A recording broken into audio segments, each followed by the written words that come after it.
नमस्कार दर्शक बंधु सिद्धार्थ उत्सव नूतन कार्यक्रम लक्ष्मी नृसिंह को स्वागत करुच्ची मु सोनालिशा। दर्शक बंधु आमे प्रत्येक थर भिन्न भिन्न कहानी उपरे आलोचना करिथाउ जहाँकि नृसिंह पुराण रे वर्णना अछि। तो आज आमे हमर एही कार्यक्रम रे आलोचना करिबा कि शांतनु किभଳି भाबरे नृसिंह को उपासना करिथिले एवं से विषय अधिक जणाय पे वर्तमान आम सहित अछंती अष्टादश पुराणर अन्यतम गवेषक professor doctor Niranjan Sahu. Sir नमस्कार। नमस्कार। आपन को बहुत सारा स्वागत हमर नूतन कार्यक्रम लक्ष्मी नृसिंह को। जय जगन्नाथ।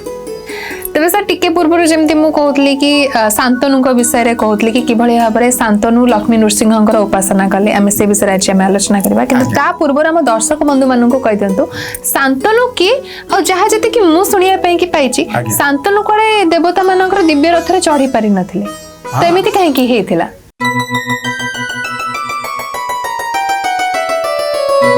प्रिय दर्शक बंधु सुंदर भाव गोटे प्रश्न उत्थापन होती से प्रश्नटी हूँ शांतनु किए और शांतनु किए और से देवता मान द्वारा प्रेरित होता देवता मान द्वारा प्रदत्त होता दिव्य रथ से चढ़ी पारे कहीं ए संपर्क में प्रथम शुणा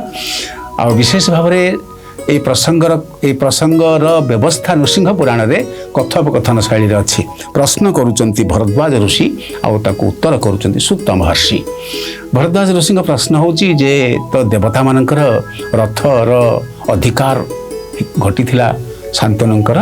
से दिव्य रथ चढ़ी पारे कहीं एभली जो प्रश्नटी भरद्वाज ऋषि पचारुचंती सूत महर्षि को सूत महर्षि हसी देकरी कहउचंती आसंतु से संपर्क में शुणा नृसिंह पुराण व्याख्या। सुतरां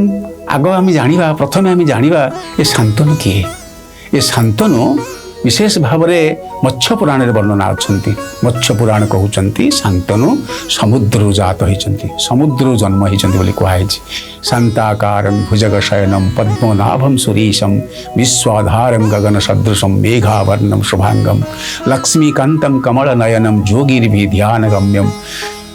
ये जो भगवान शांताकार मूर्तिंकर जो श्लोक अच्छी ये श्लोक भितर भगवान कौटी शयन करिसंती ना से निजे क्षीर समुद्र शयन करिसंती अनंत नाग पर शयन करिसंती माँ लक्ष्मी पादमचालन करुचंती माँ सरस्वती वीणावादन करुचंती एवं विशेष भाव में ये गोटे शांतकांतमय परिवेश भितर शांतनुकर समुद्र भितर जात होती समुद्र भितर महालक्ष्मी जात होती समुद्र भितर जलंधर मध्य जात होती समुद्र भितर अर्थात महाप्रलय भितर सृष्टि होती किए ना शांतनु तांकर संपर्क में जानिबा एतिकी बड़ कथा जे शांतनु होउछन चंद्रवंशी राजा आउ सी होउछंती एकांग चक्रवर्ती राजा जने चक्रवर्ती राजा हिसाब से शांतनुकर परिचय अच्छी और चंद्रवंशर जने विशेष भाव में जने कुलचंद्रमा होउछंती शांतनु राजा आउ कथाटी होउची तांकर वंश परंपरा संपर्क में टिके जानिबा जहाँ कहा जाए परम ब्रह्म पाखु तो ब्रह्मा सृष्टि होती आ ब्रह्मा पाखरु आसीचंती किए ना अत्रि ऋषि अनुसूया अत्रि अनुसूया गर्भर आसुचंती किए ना चंद्रमा एवं चंद्र बृहस्पति पत्नी तारा सहित संजोग आसिक जन्म नौचंती बुध आ बुध इला सहित संजोग आसुचंती जन्म नौचंती पुरुरवा आ पुरुरवा उर्वशी संपर्क में आसी जन्म नौचंती किए ना विशेष भाव आयु बोली जड़े राजा ए आयुंकर पुत्र होचंती नहुष राजा जो नहुष राजा इंद्रपद प्राप्ति होते से ही वंश आसुचंती शांतनु आउ नहुषंकर पुत्र होचंती जजाति आ जजाति और शर्मिष्ठा पाखर आसुचंती किए ना भरत जो भरत ना होचे भारत वर्ष। तेबे बड़ कथा होची एई प्रसंग रे पुरुंकर पुत्र होचंती किए ना दुष्मंत आ दुष्मंतंकर पुत्र होचंती भरत आ भरतंक पुत्र होचंती विशेष भाव से ही परंपरा आसुचंती कुरु राजा आसुचंती ये होचंती कौरव वंश कुरु राजांकर पुत्र होचंती किए ना शांतनु महाराज। ए शांतनु महाराज संपर्क में विचार करुवा बेले आम जाना दुईटी तांकर पत्नी संपर्क में जड़े होचंती गंगा जी शंकर भगवान मस्तक अच्छी गंगा यही गंगा और शांतनु पाखर जन्म होचंती भीष्म आउ तत्सहित आउ गोटे प्रसंग अच्छी सत्यवती प्रसंग ए सत्यवती पाखर विशेष भाव पराशर सहित सत्यवती पाखर आसुचंती वेद व्यासदेव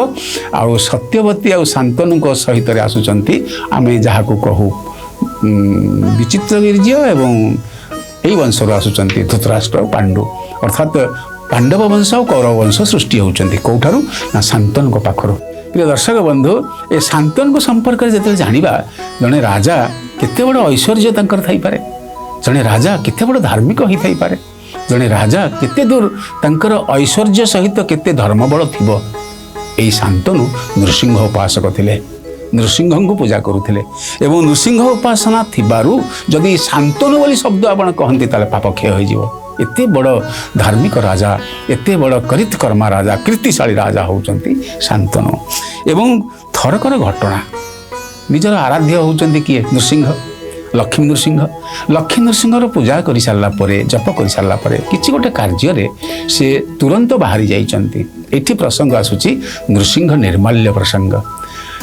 ମହାପ୍ରଭୁ ଜଗନ୍ନାଥଙ୍କର ଯେଭଳି ଭାବରେ କୁହାହେଇଛି, ଆପଣ ମହାପ୍ରଭୁ ଜଗନ୍ନାଥଙ୍କୁ ନିନ୍ଦା କରିପାରନ୍ତି କିନ୍ତୁ ତାଙ୍କ କୈବଲ୍ୟକୁ ନିନ୍ଦିବେ ନାହିଁ, ଏ କଥା ଆପଣ ଜାଣନ୍ତି ତ? ଠିକ୍ ସେଇଭଳି ଭାବରେ ଲକ୍ଷ୍ମୀ ନୃସିଂହଙ୍କୁ ସେ ଆରାଧ୍ୟ ଭାବରେ ଗ୍ରହଣ କରି ଦିନକର ଘଟଣା ହଠାତ୍ କୌଣସି ନା କୌଣସି କାରଣବଶତଃ, କାରଣଟି କ'ଣ ଜାଣନ୍ତି? କାରଣଟି ହେଉଛି ସିଏ ଗଙ୍ଗାଙ୍କୁ ଦେଖିଛନ୍ତି, ଗଙ୍ଗାଙ୍କ ରୂପଲାବଣ୍ୟରେ ମୁଗ୍ଧ ହେଇକରି ସେ କ'ଣ କରିଛନ୍ତି ନା ନୃସିଂହ କୈବଲ୍ୟକୁ ଉଲ୍ଲଙ୍ଘନ କରି ଚାଲି ଯାଇଛନ୍ତି। ଫଳରେ ତାଙ୍କୁ ପାପ ଲାଗିଛି। ଗୁରୁ, ବ୍ରାହ୍ମଣ, ଦେବତା ଏ ତିନି ଜଣ ଯାକର କୈବଲ୍ୟକୁ ନିନ୍ଦା କରିବେ ନାହିଁ। ଗୁରୁ ନିନ୍ଦା କଲେ ମହାପାପ, ନର୍କବାସ। ଦେବତା, ବ୍ରାହ୍ମଣ ଦେବତା ନିନ୍ଦା କଲେ ନର୍କବାସ। ଆଉ ଦେବତାମାନଙ୍କୁ ତ ସହଜରେ ଭଗବାନଙ୍କୁ ନିନ୍ଦା କଲେ ନର୍କବାସ ହୁଏ। ସେ କ୍ଷମା ଦିଅନ୍ତି କିନ୍ତୁ ବଡ଼ କଥାଟି ହେଉଛି ତାଙ୍କର କୈବଲ୍ୟକୁ ନିନ୍ଦା କରିବେ ନାହିଁ। ଯଦି ପୁରୁଷୋତ୍ତମ କ୍ଷେତ୍ରକୁ ଯାଉଛନ୍ତି, ପୁରୁଷୋତ୍ତମ କ୍ଷେତ୍ରରେ ପୁରୁଷୋତ୍ତମ କ୍ଷେତ୍ର ଏଡ଼େ ବଡ଼ ମହାନ, ସେ ସମ୍ପର୍କରେ ନିନ୍ଦା କରିବେ ନାହିଁ। ଯାହା ଘଟୁଛି ତାହା ତାଙ୍କରି ଦ୍ୱାରା ଘଟୁଛି ବୋଲି, ତାଙ୍କର ଇଚ୍ଛାରେ ଘଟୁଛି ବୋଲି ବୁଝି ନେବେ, ନହେଲେ ପାପ ହେବ। ଠିକ୍ ସେଇଭଳି ଭାବରେ ଏ ଶାନ୍ତନୁ ରାଜା କୈବଲ୍ୟକୁ ନିନ୍ଦା କଲେ, ଅର୍ଥାତ୍ ନୃସିଂହ କୈବଲ୍ୟକୁ ନିନ୍ଦା କରିଥିବାରୁ ତାଙ୍କର କ'ଣ ହେଲା ନା ତାଙ୍କର ପାଖରେ ବିଶେଷ ଭାବରେ ଯେଉଁ ଶକ୍ତି ଥିଲା, ଦେବରଥରେ ଚଢ଼ିବାର ଯେଉଁ ଶକ୍ତି ଥିଲା, ସେ ଶକ୍ତି ସେ ହରାଇ ବସିଲେ। ଆଉ ଦେବରଥରେ ଚଢ଼ି ପାରିଲେ ନାହିଁ। ଦେବରଥରେ ଚଢ଼ି ପାରିଲେନି କାହିଁକି ନା ନୃସିଂହ କୈବଲ୍ୟକୁ ସେ ନିନ୍ଦା କରିଥିଲେ। ଏଇଥିପାଇଁ କୁହାଯାଏ, ମୋତେ ନିନ୍ଦିଲେ ସହିବି ଯେତେ ନିନ୍ଦା କର, କୈବଲ୍ୟ ନିନ୍ଦିଲେ ହୁଏ ପାପ ଘୋର ତୋର। ନୃସିଂହ ପୁରାଣ। ପୁଣି କହୁଛନ୍ତି, ନିର୍ମାଲ୍ୟ ବ୍ରହ୍ମ ସ୍ୱରୂପ ନରସିଂହ ରୂପ, ଅମାନ୍ୟ କରିଲେ ନାଶ ଯାଏ ଦିବ୍ୟ ରୂପ। ନୃସିଂହ କୈବଲ୍ୟକୁ ନିନ୍ଦା କରିଥିବାରୁ ଶାନ୍ତନୁଙ୍କର ଯେଉଁ ଦିବ୍ୟତା ଥିଲା ସେ ଦିବ୍ୟତା ଚାଲିଗଲା। ଏବଂ ପୁଣି କହିଛନ୍ତି, ଦୈବ ଶକ୍ତି ନାଶ ଯାଏ ଚଣ୍ଡାଳ ବୋଲାଏ, ଆଉ ଇତର ଯୋନିରେ ଯାଏ ନର୍କ ଭୋଗ ହୁଏ। ଇଏ ହେଉଛି କୈବଲ୍ୟ ନିନ୍ଦିଲେ। ମହାପ୍ରଭୁ ଜଗନ୍ନାଥଙ୍କର କୈବଲ୍ୟ ଯିଏ, ନୃସିଂହଙ୍କର କୈବଲ୍ୟ ବା ନିର୍ମାଲ୍ୟ ସିଏ। ନିର୍ମାଲ୍ୟକୁ ନିନ୍ଦିବେନି। ପ୍ରିୟ ଦର୍ଶକ ବନ୍ଧୁ, ପ୍ରତ୍ୟେକ ଦିନ ବ୍ରାହ୍ମ ମୁହୂର୍ତ୍ତରେ ଉଠି ସ୍ନାନାଦି କର୍ମ ସାରି ଆପଣ ଯେତେବେଳେ ଦିଅଁ ସେବା କରନ୍ତି, ଦିଅଁ ସେବା କଲାବେଳେ ତାଙ୍କର ନିର୍ମାଲ୍ୟ ପାଆନ୍ତି ତ? ଜଗନ୍ନାଥଙ୍କ ନିର୍ମାଲ୍ୟ ଅର୍ଥାତ୍ ଶୁଖିଲି ନିର୍ମାଲ୍ୟ ଅର୍ଥାତ୍ ଅନ୍ନରୁ ପ୍ରସ୍ତୁତ ହୋଇଥିବା ତାଙ୍କର ମହାପ୍ରସାଦରୁ ପ୍ରସ୍ତୁତ ହୋଇଥିବା ନିର୍ମାଲ୍ୟ ସେବା କରନ୍ତି ତ? ଯଦି ନ କରିବେ ନିଶ୍ଚିତ ଭାବରେ ଅପରାଧ ହେବ। କାରଣ ପୁରୁଷୋତ୍ତମ କ୍ଷେତ୍ରରେ ଆପଣ ଅଛନ୍ତି। ପୁରୁଷୋତ୍ତମ କ୍ଷେତ୍ରରେ ଏ ହେଉଛି ନିର୍ମାଲ୍ୟର ମହିମା, ଯାହା କୃଷ୍ଣ ବଳରାମ ପ୍ରାପ୍ତି ହୋଇଥିଲେ ବ୍ରାହ୍ମଣୀ ମା'ମାନଙ୍କ ଦ୍ୱାରା। ଠିକ୍ ସେଇଭଳି ଭାବରେ ଏ ନିନ୍ଦା ଘଟିଥିବାରୁ ଶାନ୍ତନୁଙ୍କର ପାଖରେ ଥିବା ଯେଉଁ ଦୈବତ୍ୱ ନାଶ ହୋଇଗଲା। ସେ ଆଉ ଦେବତାମାନଙ୍କ ରଥରେ ଚଢ଼ି ପାରିଲେନି। ରଥ ଆପେ ଆପେ ଶୂନ୍ୟକୁ ଦେବଭୂମିକୁ ଚାଲିଗଲା। କାହିଁକି ଏଭଳି ଘଟିଲା ବୋଲି ବଡ଼ ବ୍ୟାକୁଳ ହେଲେ କିଏ ନା ଶାନ୍ତନୁ। ତାଙ୍କର ଗୁରୁ ହେଉଛନ୍ତି ପ୍ରିୟ ଦର୍ଶକ ବନ୍ଧୁ ନାରଦ ମହର୍ଷି। ଦେବର୍ଷି ନାରଦ ହେଉଛନ୍ତି ତାଙ୍କର ଗୁରୁ। ସେ ସ୍ମରଣ କଲେ ଗୁରୁଙ୍କୁ। ପ୍ରିୟ ଦର୍ଶକ ବନ୍ଧୁ, ଜୀବନରେ ଯିଏ ଗୁରୁକରଣ କରିନାହିଁ, ଯିଏ ଗୁରୁ କ'ଣ ଜାଣିନାହିଁ, ପିତାମାତା ହେଉଛନ୍ତି ପ୍ରଥମ ଗୁରୁ। ଆପଣ ଯେତେବେଳେ କିଛି ସଂଶୟରେ ପଡ଼ିଯିବେ, ସେତେବେଳେ ବୋଉକୁ ଯାଇକି ପଚାରିବେ, ମାଆକୁ ପଚାରିବେ, ମା ମୋର ଏଭଳି ଗୋଟିଏ ଘଟଣା ଘଟିଛି, କ'ଣ ହେବ? ମା କହିବ କିଛି ବ୍ୟସ୍ତ ହନା। ଅର୍ଥାତ୍ ତୁରନ୍ତ ଆପଣଙ୍କୁ ଲାଘବ କରିଦେବ। ଆପଣ ସମସ୍ତ ଶ୍ରମ, ସମସ୍ତ ଯେଉଁ ସଂଶୟ ନାଶ ହୋଇଯାଏ ଯେତେବେଳେ ପଚାରି ଦିଅନ୍ତି। କିଏ ଗୁରୁ? माँ गुरु ताठार आहुरी बड़ गुरु होउछन्ति पिता गुरु सबकिछि अर्थात शिवंकर अवतार होउछन्ति बापा सुतरां माँ बापा होउछन्ति प्रथम ठीक से भाव में तत्वगुरु भाव में किए अच्छी ना शांतनुकर तत्वगुरु होउछन्ति नारद महर्षि देवर्षि नारद स्मरण कला बेला आसी पहुँचीगले नारायण नारायण नारायण जय लक्ष्मी नृसिंह जय लक्ष्मी नृसिंह कारण लक्ष्मी नृसिंह मंत्र प्रदान करते नारद महर्षि क्या शांतनु महाराज को आसी पहुँचले कहले कौन घटिला कौन अवस्था असुविधा है जे तुम्हें मत स्मरण कल यही कथा शुणी सारा पर विशेष भाव में नारद महर्षि पाखर शुणी सारा पर कांद कांद होकरी शांतनु महर्षि कहते जे मो पाखे जो दैवत्व थिला देवगुण थिला मु जो एकांग चक्रवर्ती मते जेमती मने होउछि मु नरक गति होउछि कहीं ध्यानस्थ हेले देवर्षि नारद कहले तुम्हें नृसिंह निर्माल्य को निंदा करिछ उल्लंघन करिछ ए नृसिंह जो विशेष भाव में प्रिय दर्शक बंधु जो कथा कह से कथा निर्माल्य प्रसंग में कह भगवत गीतार सुंदर कथा कह महर्षिणाम भृगु रहम गिरा मस्मेक अक्षरम यज्ञानं जप यज्ञसी स्थावरण हिमालय आपण मानकर विशेष भाव में 10म अध्यायर 25 नंबर श्लोक में कहुई भगवान कहते मु हूँ किए महर्षि मान मध्य भृगु एवं गिरा कहले माँ सरस्वती अर्थात सरस्वती विद्या भितर मु हूँ ओंकार आउ कहते यज्ञ भितर मु हूँ यज्ञस्ति मु हूँ जप यज्ञ जप कले मु प्राप्ति हो जाए आउ जप जी करे ना ताहा हूँ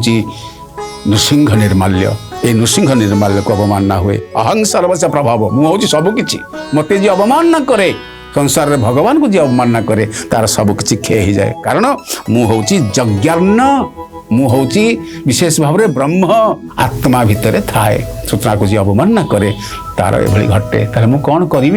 जो पचारि किए शांतनु उत्तर दौरान नारद महर्षि तो जितने से दिव्य रथ पर चढ़ी पारे से तो पूरा विषादित हो गले तो से विषादित राजा शांतनु को कौन कहे कि नारद बुझे बहुत सुंदर प्रिय दर्शक बंधु राजा शांतनु होचंती चक्रवर्ती राजा राजा शांतनु इंद्रलोक गमन कर पारुथवार शक्ति सामर्थ्य तांकर भितर थिला एते दैवत्व गुण थिला एथि देवता माने इंद्र तांको प्रदान करथिले देवरथ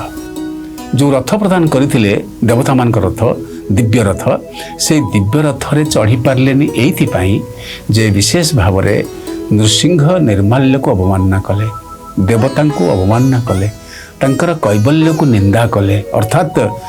से जानी न थाई पारंती बा जानी थाई पारंती ये बड़ कथा नुह किंतु तांकर नृसिंह अवमानना घटना घटिला उल्लंघन कले एइथिपाई जेतेबेले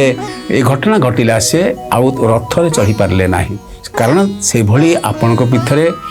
विशेष करी दैविक गुण थिले आपण देवता सदृश हो पारे आ जिते पर्यंत दैविक गुण सत्व गुण थिले ही आपण देवता गुण हम रज गुण थिले ही आपण पृथ्वी पृष्ठर मनीष हेबे आउ आसुरिक गुण हेले आपण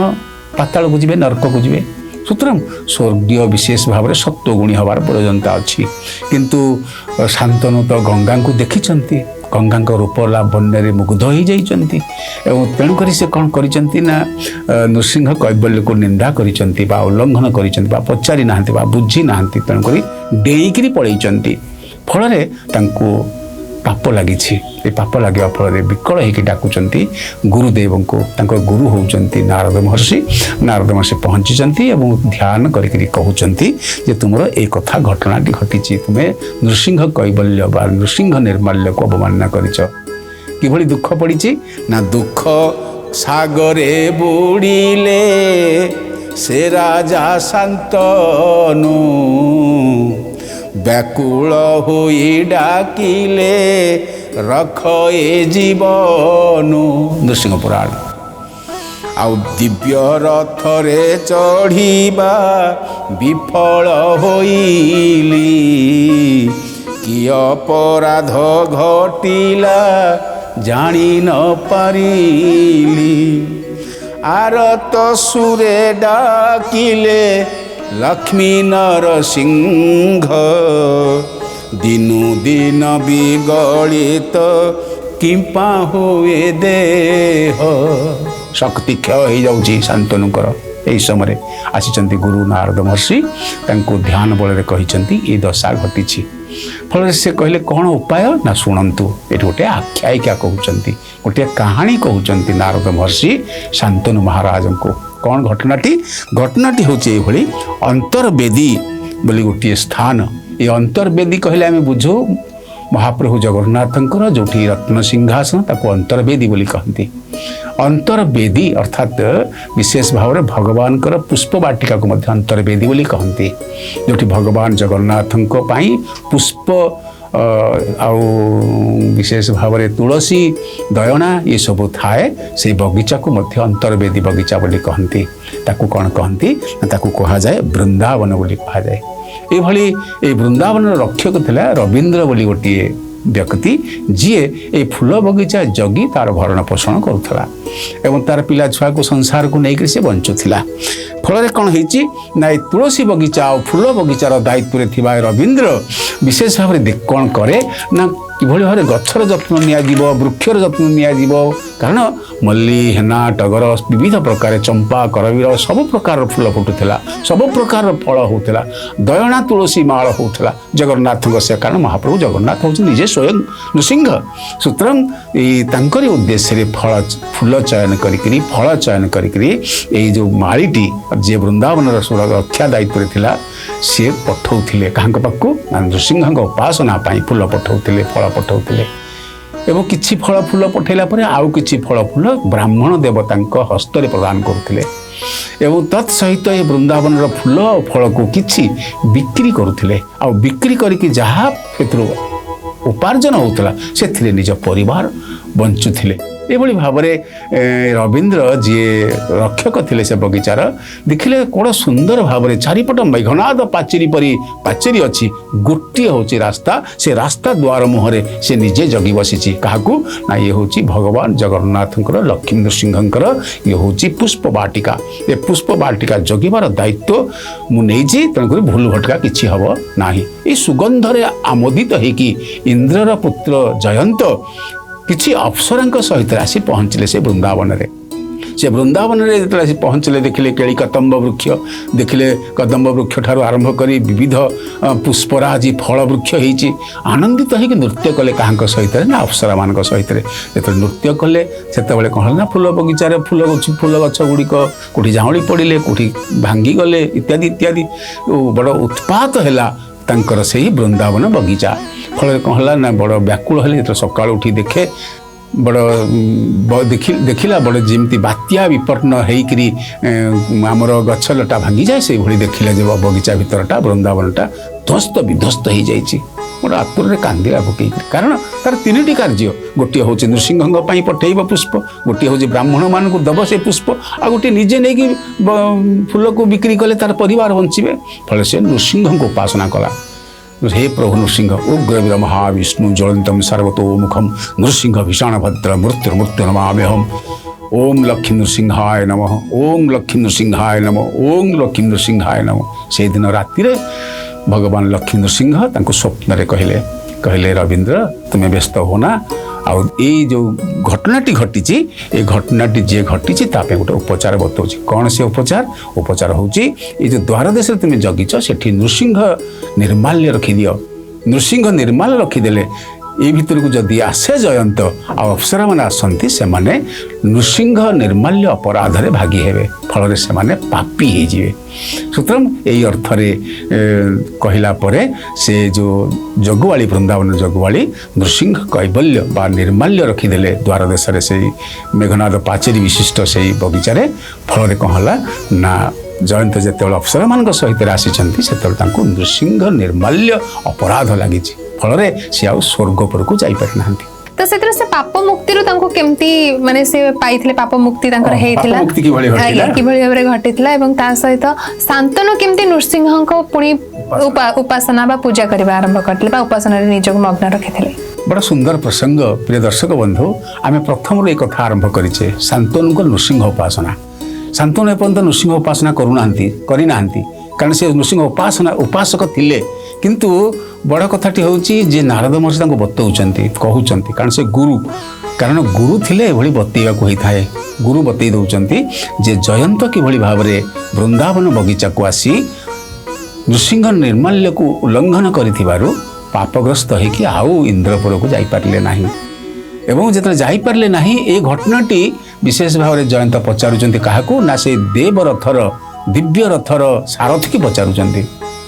दिव्य रथर सारथी की पचारले हे सारथी शुण मु बर्तमान कौन घटना घटले हम जानी पारुनी जो थिरे कि मु दिव्य रथरे चढ़ी पारुनी जेमिति प्रिय दर्शक बंधु शांतनु चढ़ी पारले दिव्य रथरे से भली इंद्रपुत्र जयंत से मध्य आउ दिव्य रथरे चढ़ी पारले किंतु बसिचंती सारथी सारथी को पचारले घटना कौन सूत्रमय घटनार उत्तर करुचंती सारथी सारथी कहउचंती हे जयंत तुमर ये जो घटनाटी घरीची ए घटनाटी घटीची केवल गोटे कारण पाई से कारणटी होची तुमे नृसिंह निर्माल्य अवमानना करिछ नृसिंह निर्माल्य अवमानना करिथिबारु तुमर ये घटनाटी घटीची तुमे आ स्वर्गपुर को जाई परिबो नाही तुमको जदि स्वर्गपुर को जीवा को अच्छी ताल तुमको केटे कार्य करने को अच्छी ना कौन करने को अच्छी कारण मु निश्चित भाव में मो बापा इंद्र पाखक मो माँ शची देवी पाखक इंद्रलोक पाखक अर्थात इंद्रपुर को मोर जीवा को अच्छी ना तुम गोटे कार्य कर ये पृथ्वी पृष्ठ को आसिक वृंदावन में जो लुटपाट कर अप्सरा मान सहित जो नाच कूद कर जो एवं तत्सहित नृसिंहकर निर्माल्य को अवमानना कर तुम्हें कौन कर ना विशेष भाव में पाप मुक्ति तुम्हें कुरुक्षेत्र रे जोठी अच्छी परशुराम यज्ञ करुचंती से परशुराम यज्ञ करुवा कुरुक्षेत्र रे तुम्हें सेठी पहुँचब आ 12 वर्ष पर्यंत कारण से यज्ञ 12 वर्ष पर्यंत लगी रही कहार परशुराम यज्ञ एवं सेठी तुम्हें कौन कर गोटे कार्य ब्राह्मण देवता माने प्रसाद पाई जाई सारा से प्रसाद को तुम्हें प्रसाद पाई सारा जो अईठा पत्र से पैठा पत्र यदि उठेब तुम भर गर्भनाश हम नृसिंह निर्माल्यर कौन हम ना जो अवमानना मुक्त घटव आ तत्सहित कथा शुणी सारापर शांतनु महाराज कहते क्या ना पचारुचंती गुरु नारद को पचारुचंती एथर किभली मुक्ति हो ना तुम नृसिंह उपासना कर फल ओम नृसिंह अर्थात लक्ष्मी नृसिंहाय नम उग्र वीर महाविष्णु ज्वलंतम सर्वतो मुखम नृसिंह विषाण भद्र मुक्त नमामि शांतनु नृसिंह उपासना व्रत रोचंती एवं जयंत साप मुक्ति है कि स्वर्ग को गमन करुचंती अति सुंदर भाव आप बुझे कि भाव में शांतनु जे लक्ष्मी नृसिंहंकर बा नृसिंह ठाकुरंकर उपासना करने आरंभ करते किभली भाव में जो थिला जे से गोटे जो निर्माल्य को अवमानना करके जाइथिले देवरथ रे चढ़ी पारु नथिले तो से केमती मुक्ति मिलता से विषय भी अति सुंदर भाव में आप दर्शक बंधु मान को बुझे देले तेज निहत भाव में आज तो समय हो गला आमको विदाय नहीं जावाक पड़ो हेले सर विदाय नहीं जावा पूर्व जमी सबुथर आम आम दर्शक बंधु मान को व्यासवाणी कहता तो आज व्यासवाणी कौन रही आम दर्शक बंधु प्रिय दर्शक बंधु आज व्यासवाणी हूँ विशेष भाव में ओम नृम नृसिंहाय शत्रुबल विदीर्णाय नमो नमः यही मंत्र पाठ करंतु निश्चित भाव समस्त दुख शोक आ शत्रु नष्ट हो तेज निहाती भाव में आपण मैंने यही दिव्य व्यासवाणी को आपण मैंने घरे पढ़ंतु एवं सबु विपदर मुक्ति पातु तो एक सहित आमको विदाय दिंतु किंतु हाँ आपण मान पाख विदाय नहीं जावा पूर्व आउ थे आप समस्त कहवाई कि चाहिए कि आपण मैंने एमती लक्ष्मी नृसिंह कार्यक्रम को बहुत सारा भल पाइबा दौथा रोचु नमस्कार जय जगन्नाथ।